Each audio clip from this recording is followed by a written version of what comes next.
코로나19 시대에 수많은 안타깝고 슬프고 불편한 일들 중 하나, 카페 창가 자리에 앉아서 여유를 즐기면서 좋아하는 커피 한 잔 더 맛있게 마시며 노트북 작업을 한다거나요, 답답한 사무실을 벗어나서 카페에서 회의를 하거나 친구들 만나서 수다를 떨거나 이런 일들마저도 모두 어렵게 돼버렸다는 거죠. 커피만 파는 게 아니라 분위기와 공간도 함께 파는 셈인 커피 전문점에서 그 누구라도 만나서 마음껏 시간을 보낼 수 있었던 시절 너무도 그립죠? 오죽하면 유튜브에서 스타벅스 매장 음악이 인기겠어요. 그런 커피를 판매하는 세계 1위 기업이자 국내 1위 기업인 스타벅스, 별다방이라고도 불리는 스타벅스에 대한 이야기를 오늘 해볼까 합니다.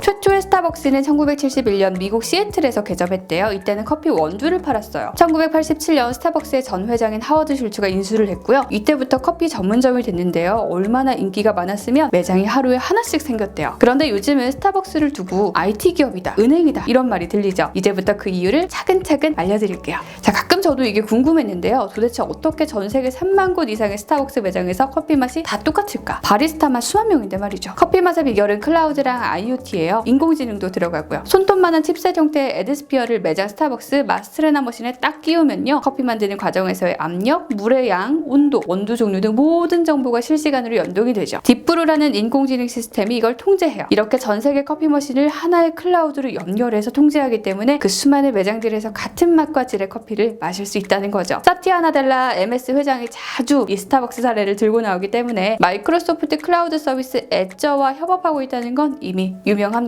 2021년 이후에는요, 매장 안에 있는 모든 걸 다 사물 인터넷으로 연결하는 게 목표라네요. 1999년 공정무역 이슈도 논란이 된 적이 있었어요. 커피 재배는 소수민족들이 하는데 정당한 대가 지급은 못 받고 노동 착취를 당했으니까 스타벅스라도 공정무역하라는 요구였죠. 고민하던 스타벅스는 여기에 블록체인이 활용된 빈투컵을 가져옵니다. 생산지에서 소비자 손에 올 때까지 모든 유통 과정을 블록체인에 기록하는 거죠. 커피 구매에 공정무역을 100% 적용했습니다. 위변조가 불가능한 유통관리 덕분에 좋은 원두를 확보할 수 있었다고도 하네요.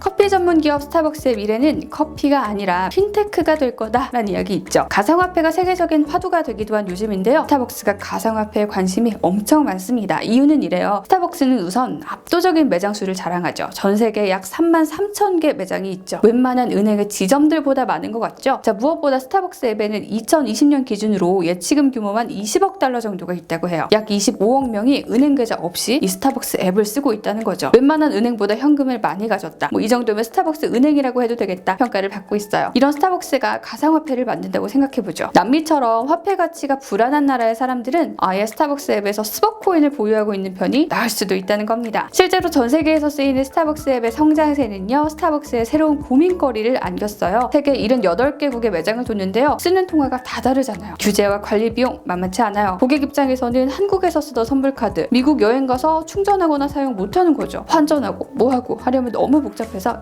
안에 생각보다 들 텐데요. 디지털 화폐, 블록체인으로 간소화한다면 비용이 줄어들겠죠. 이렇게 전 세계 스타벅스 이용자들이 스타벅스 앱에 보관하고 있는 현금이 환율 이슈나 각국 중앙은행 시스템을 거쳐야 한다는 점, 또 유기적으로 연결이 안 되는 문제 해결을 위해서요, 스타벅스는 비트코인 선물 거래소 벡트와 파트너십도 맺었습니다. 벡트는 세계 최대 증권거래소 그룹 인터컨티넨털 익스체인지의 자회사이기도 한데요. 이미 2018년 주요 투자자로서 공식 파트너가 됐고요. 벡트는 이 같은 투자를 기반으로 2019년 9월에 개장했습니다. 고객은 복잡한 비트코인이나 블록체인에 대해서는 전혀 몰라도 되고요. 그래도 어느 나라의 어느 매장에서든 스타벅스 앱을 통해서 커피를 사거나 또 선불카드를 충전할 수 있게 되는 거죠. 앱 뒤에서 벌어지는 일은 벡트의 벡트 청산소에서 도맡는 거고요. 스타벅스는 그냥 대문의 역할을 하면 되는 겁니다. 이렇게 해서 모바일 앱 내에 더 많은 돈이 돌기 시작한다면 스타벅스는 데이터를 기반으로 한 전자상거래 플랫폼으로의 확장까지도 생각할 수 있게 됩니다. 저는 주로 1시쯤 내려가서 사이렌 오도로 콜드브루 주문하거든요. 이렇게 사용자가 어느 시간대, 어느 지점에서 어떤 커피를 주로 마시는지에 대한 데이터에서 시작을 해서 어떤 스타벅스 굿즈를 좋아하는지, 어떤 광고에 자주 반응을 하는지, 어떨 때 커피를 사는지 등등까지도 파악하는 라이프 스타일 앱으로 거듭날 수 있는 거죠. 지난 3월 말부터 전 세계 스타벅스 매장에서요, 스타벅스 벡트 앱을 통해서 비트코인 같은 가상화폐나 상품권 등 디지털 자산을 관리할 수 있게 됐어요. 스타벅스 카드 충전에도 가상화폐를 쓸 수 있게 됐고요. 다만 벡트 앱은 아직 한국에서는 다운로드가 불가능하고요. 한국에서는 다른 가상화폐 사용 앱 소다플레이 등으로 중심으로 스타벅스에서 결제가 많이 이뤄진다고 합니다. 소다플레이 측에서 소다코인 결제가 가장 많이 이뤄지는 국내 매장이요, 스타벅스라고 최근에 밝혔네요. 상황이 이렇기 때문에 스타벅스는 이미 모바일 핀테크 기업이다 라는 말까지 듣고 있는 거죠. 이런 재밌는 주장도 있어요. 스타벅스 간판이 예전엔 스타벅스 커피였거든요. 근데 최근에 리뉴얼한 매장의 간판에는요, 커피를 뺀 스타벅스만 있는 거예요. 이거 보고 혹시 스타벅스가 레스토랑 사업하려나? 뭐 이런 생각 많이들 할 텐데요. 스타벅스가 가상화폐를 만들면요, 그걸 다른 데서도 쓸 수 있게 한다는 거죠. 앞으로 스벅코인으로 물건을 살 수 있는 매장이라면 어느 곳에든 스타벅스 로고를 붙이게 하려는 큰 그림 아니냐, 이런 얘기가 나옵니다. 현실 가능성이 얼마든지 있다고 저도 생각을 해요.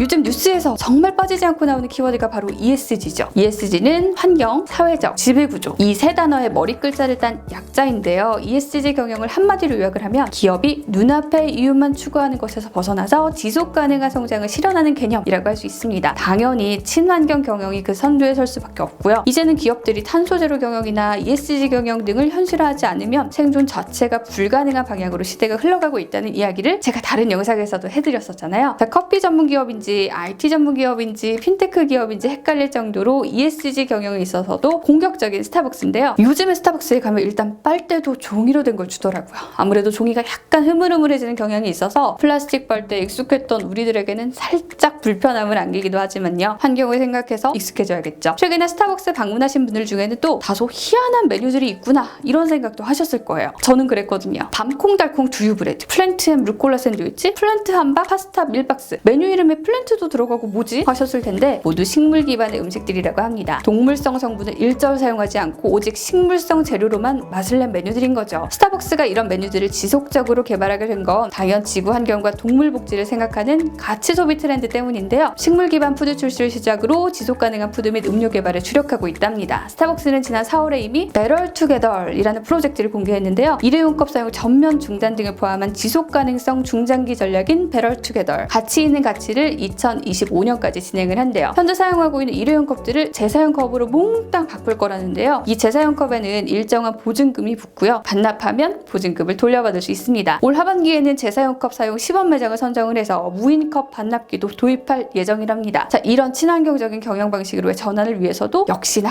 IT 기술이 필요한데요. 일회용이 아닌 컵을 다시 사용하려면 수거를 해야 되잖아요. 이때 AI 기술이 핵심 역할을 한대요. AI 기술이 적용된 수거함이 해당 매장의 컵만 정확히 식별을 해서 보증금을 돌려주는 거죠. 스타벅스는 이렇게 일회용 컵을 없애고요, 식물로 만든 푸드나 음료를 많이 늘리는 것처럼 가치 있는 가치라는 슬로건에 어울리는 일들을 하고 있습니다. 오늘 제 이야기를 들어보시니 세계 최고의 커피 전문 기업 스타벅스 알고 보니 IT 전문 기업이었네 하는 생각을 정말로 좀 하게 되시죠? 현재 스타벅스의 진짜 정체성은 세계 1위 커피 전문점 맞습니다. 이 모든 기술을 활용하는 이유가 바리스타가 고객들이랑 눈 마주칠 시간 더 주기 위해서, 그러니까 사람을 위해서라고 하네요. 또 예전에는 투자자들이 주로 기업의 매출과 영업이익만 보고 투자를 했는데요, 최근에는 그렇지가 않습니다. 많은 사람들이 재무적인 요소만으로는 정확한 투자를 하기 어렵다는 걸 알게 된 거죠. 그 중에서도 ESG는 앞으로의 비즈니스 향방을 가를 척도기도 하고요, 세계적으로 통용되는 시대적 요구라 할까요? 그래도 이런 것들이 지속가능 경영의 여부를 결정짓기 때문에 너무 중요하게 됐고요, 투자자들도 예의주시한다는 거죠. 스타벅스가 이러한 투자자들의 니즈에 꼭 맞는 ESG 경영과 IT를 활용한 미래지향적인 가치 투자와 도전을 멈추지 않는다면요, 앞으로도 지구에서 제일 잘 나가는 커피 기업이 되지 않을까요? 또 커피를 넘어서는 그 무엇의 수식어도 달게 되는 최고의 글로벌 기업이 되지 않을까 싶네요. 자, 오늘 이야기도 흥미로우셨다면 좋아요와 구독까지 꾹 눌러주시면 너무너무 감사하겠고요. 여러분 모두 언제나 마음도 인생도 행복한 찐 부자이시길 바라겠습니다. 저는 다음에 또 인사드릴게요.